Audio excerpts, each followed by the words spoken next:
श्री रामानंद संप्रदाय की पवित्र परंपरा में जगत गुरु श्री रामानंदाचार्य भगवान के शिष्य श्री स्वामी अनंतानंदाचार्य जी, अनंतानंदाचार्य जी के शिष्य श्री कृष्णदास पैहारी जी महाराज, श्री पैहारी जी के शिष्य श्री स्वामी भगवान दास जी महाराज, भगवान जी पंजाब द्वाराचार्य हुए। उनके शिष्य हुए श्री नारायण दास जी। गुरु शिष्य ऐसे हुए कि नारायण दास जी ने अपने गुरुदेव श्री भगवान दास जी के चित्त से अपने चित्त को ऐसा मिला दिया कि गुरु चेला का अलग अलग नाम नहीं चला, एक साथ नाम चला, श्री स्वामी भगवान नारायण जी महाराज। और उनका प्राचीन ऐतिहासिक चित्र भी ऐसा ही है, एक प्राण दो देह जैसा। गुरु और शिष्य का शरीर एक है, भेद जनाने के लिए तो बस दो मुंह अलग अलग बने हुए हैं, बस बाकी सब चार भुजाएं, दो शिष्य की दो गुरु के एक ही स्वरूप में और दो मुख। महाराज जी नामामृत की बात बता रहे हैं, अपने द्वाराचार्य गद्दी में पिंडोरी धाम की बात बता रहे हैं। ऐसे गुरुनिष्ठ थे नारायण जी महाराज, नारायण दास जी महाराज। गुरु जी ने कहा कि तमाम दीन दुखी तुम्हारे पास आते हैं मनोती लेकर के और परेशान करते, भीड़ लगी रहती है, सबकी इच्छाएं कामनाएं पूर्ण हो जाती है। बहुत चमत्कार होते थे उनके जीवन में। तो गुरुजी ने कहा ये ठीक नहीं है, भजन में बाधा के चमत्कार वो दिखाते नहीं थे, भगवान के नाम की महिमा से हो जाता था। तो उन्होंने कहे नारायण दास जी, हाँ गुरुदेव, बोले अब केवल और केवल राम नाम का अमृत पान करो और पूर्ण अंतर्मुख हो जाओ, पूर्ण काष्ठ मौन हो जाओ, केवल राम नाम का मानसिक जप करो, बस अंतर्मुख हो जाओ। न किसी की ओर देखना, न किसी से बोलना, न किसी की सुनना, न किसी से कहना, जड़वत हो जाओ, भजन में लग जाओ। ये नहीं कहा उन्होंने कि गुरुजी आप ऐसा कह रहे हैं तो हम भूख लगेगी तो भोजन का इशारा नहीं करेंगे तो कैसे हो, कुछ नहीं। गुरुजी ने जो कहा ज्यों का त्यों मान लिया, हो गए वैसे ही हो गए, तत्काल हो गए वैसे ही, जड़वत हो गए। गुरुजी तो सिद्ध थे, वो अंतर्धान हो गए, चले गए आगे, और ये अब बैठकर पिंडोरी जहां वहां भजन करने लगे। जहांगीर बादशाह लाव लश्कर के सहित वहां से निकला, देखा कोई महात्मा बैठा है, हिंदू फकीर बैठा, राम भजन कर रहा है। तब बोले ये कोई जासूस हो सकता है, पूछो इसको कौन है, कहाँ का है, कैसा है, क्या है।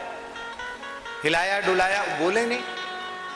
अरे बोले पक्का जासूस है, कुछ नहीं बोलता है, इसको गिरफ्तार कर लो। तो महाराज जी नारायण दास जी को गिरफ्तार कर लिया, लाहौर ले गए, जो वर्तमान में पाकिस्तान में। लाहौर ले जाकर के खूब कोशिश की कि ये कुछ बतावे, बोले कौन है, कहां से आया, वहां क्यों बैठा था। आपने बोला नहीं क्यों? गुरुजी ने कह दिया था केवल राम राम करना, बाकी काष्ठ मौन हो जाओ, कुछ बोलना सुनना नहीं। बादशाह जहांगीर चिढ़ गया और उसने वैद्य को बुलाकर, हकीम को बुलाकर कहा हालाहल विष पिलाओ इसको, मार दो इसको, नहीं बोलता है तो जहर पिला के मार दो। भयंकर हालाहल विष एक प्याला भर के मुख से लगाया, आप पी गए, एक प्याला जहर पी गए, कुछ नहीं हुआ।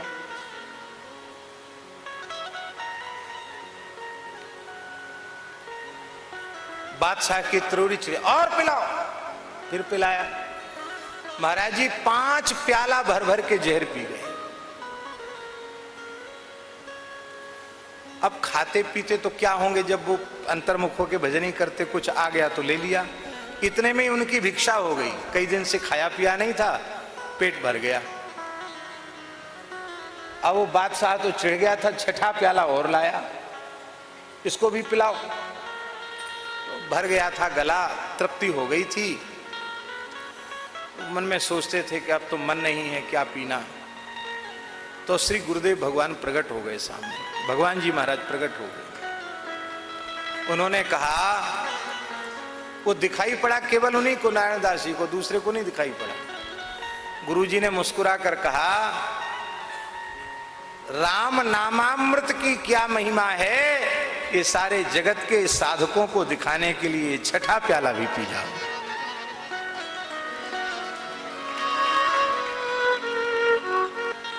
महाराज जी वो छठा प्याला भी पी गए। बादशाह का माथा ठनका। बोले, ये अब बात समझ में आई। ये पिलाने वाला जो वैद्य है ना, वो हिंदू है। हमने कहा जहर पिलाओ, बढ़िया शरबत बना के लाया होगा। तो शरबत तो क्या 6 की जगह 10 पी जाए कोई प्याला, शरबत पिला रहा होगा ये। उसने कहा, हकीम मेरे साथ गुस्ताखी, मैंने जहर पिलाने को बोला था कि शरबत। बोले, हजूर शरबत नहीं, हालाहाल जहर। मैं बिल्कुल नहीं मानता। कैसा विष, 6 प्याला पी गया, कुछ नहीं बिगड़ा इसका। हमको संदेह है नकली जहर। हजूर किसी पर प्रयोग करो, तुम ही करो किसी पर प्रयोग। बहुत नामी गामी हाथी था जहांगीर का, झूम रहा था। उस प्याले की एक बूंद उसकी सूंड पर छिड़क दी गई, तत्काल हाथी मर गया। एक बूंद से हाथी मर गया जहर की। छटपटा कर प्राण त्याग दिए और 6 प्याला पी गया। कांप गया बादशाह। बोले, कोई बड़ा फकीर है, हिंदू फकीर है, छोड़ दो, जाने दो इसको। आप सहज भाव से विचरते हुए पुनः पिंडोरी धाम जहां है वहां आगे भजन करने लगे। गुरु जी आए, प्रकट हुए, हृदय से लगाया। हरिनाम की महिमा को तुमने प्रत्यक्ष करके दिखाया। बेटा, मेरी इच्छा है कि अब तुम आसन पर विराजो, सब जीवों का हित करो, मेरी गद्दी को स्वीकार करो।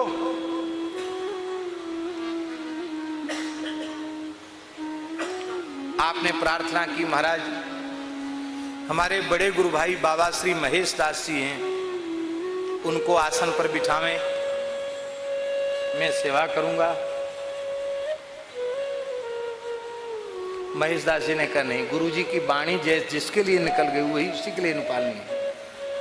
तब आप रोने लगे। कर रो क्यों रहे हो? तब श्री नारायण दास जी ने कहा, ना जप कियो ना तप कियो,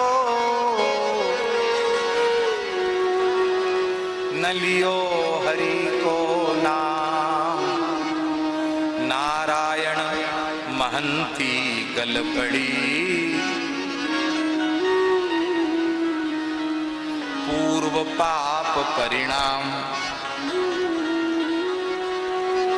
ऐसा भजन करने वाले महात्मा रो रहे हैं। वो कहते, जप नहीं किया, तप नहीं किया, भगवान का एक नाम भी हम नहीं ले सके, तो महंती गले पड़ गई, ये कोई पूर्व का पाप उदित हो गया। महंत होंगे तो कुछ न कुछ प्रवृत्ति करनी पड़ेगी, भजन छूट जाएगा। बाबा महेश दास जी ने कहा, आप जैसे भजन कर रहे थे वैसे ही करें, मैं संपूर्ण सेवा का भार मैं स्वयं देखूंगा, आपके पास किसी को जाने नहीं दूंगा, सब समाधान मैं करूंगा, आप भजन करो।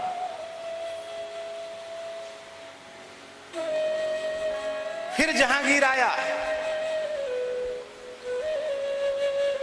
उसके मन में बार बार आता था कि अरे कैसा विचित्र फकीर, 6 प्याला जहर पी गया। बहुत शोध किया उसने कि ऐसे कैसे पचा गया जहर।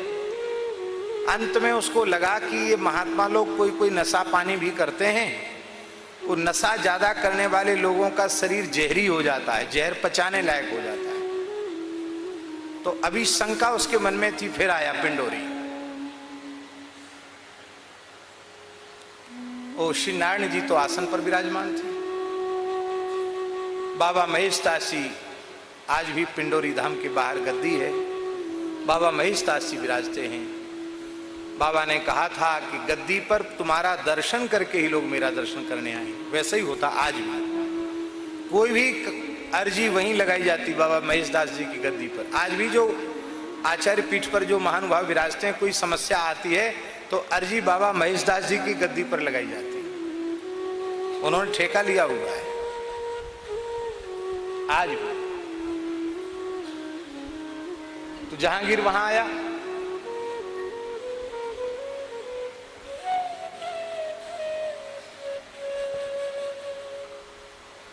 जहांगीर ने बाबा महेशदास जी को देखा तो बोला, बाबा कुछ अमल करते हो?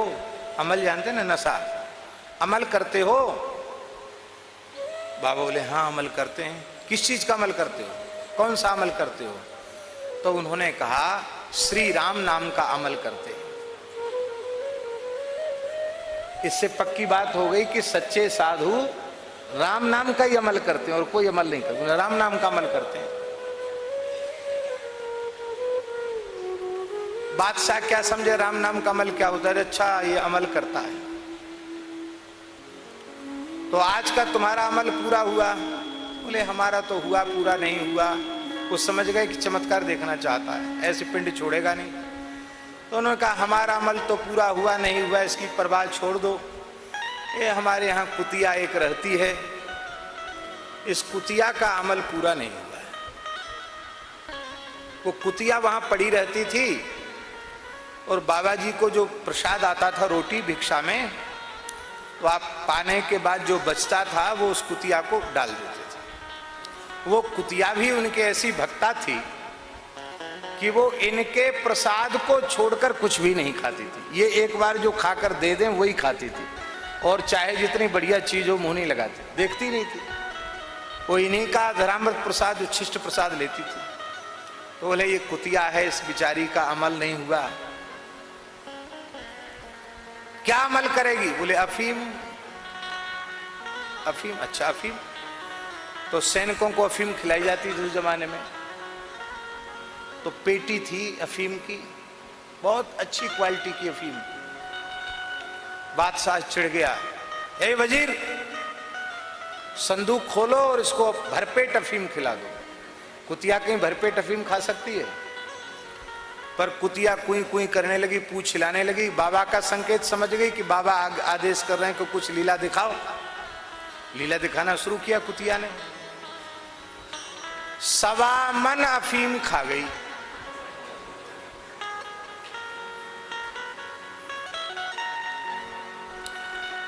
वो 20 किलो की, 20 शेर की कुतिया नहीं थी, 20-25 किलो वजन नहीं था उसके शरीर का, कुतिया का। और वो 1.25 मन अफीम खा गई। 1.25 मन कितना किलो हुआ है? 50 किलो हुआ, 60 किलो, 50 किलो। वो 25 किलो की स्वयं नहीं थी, 50 किलो अफीम खा गई। और खाने के बाद भी पूंछ हिला रही थी, कुई कुई कुई। तो बादशाह को बड़ा आश्चर्य हुआ कि ये तो मिठाई जैसे खाती चली जा रही है, इसका वजन इतना नहीं, अफीम जा कहां रही है? उसने कहा, बाबा पूज्य महाराज जी आए हैं, वो कुर्सी महाराज जी के लिए हम निवेदन कर रहे थे कि बादशाह घबरा गया, उसका संदूक खाली हो गया। उसने पूछा, बाबा इसका अमल पूरा नहीं हुआ? बाबा बोले कि पूंछ हिलाना बंद कर दे और कुई कुई करना बंद कर दे तो समझ लो अमल पूरा हो गया। अभी जब तक पूछ हिला रही है, मांग रही है खाने को, तब तक कहां मल पूरा हुआ। तो उसने पूछा और कितना खाएगी? बाबा बोले तुझे खा जाएगी, तेरी बादशाहियत को खा जाएगी।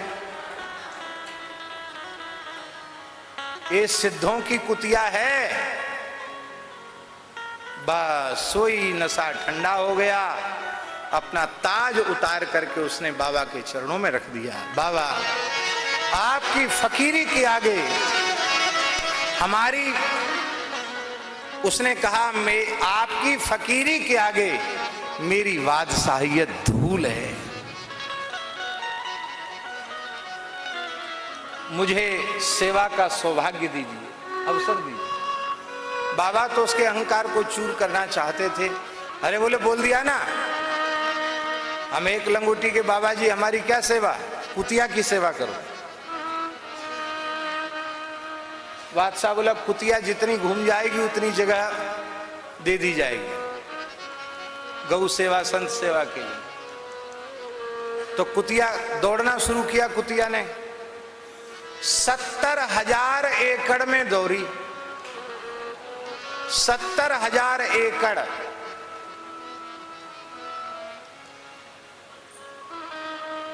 सब कुतिया को दे दिया गया।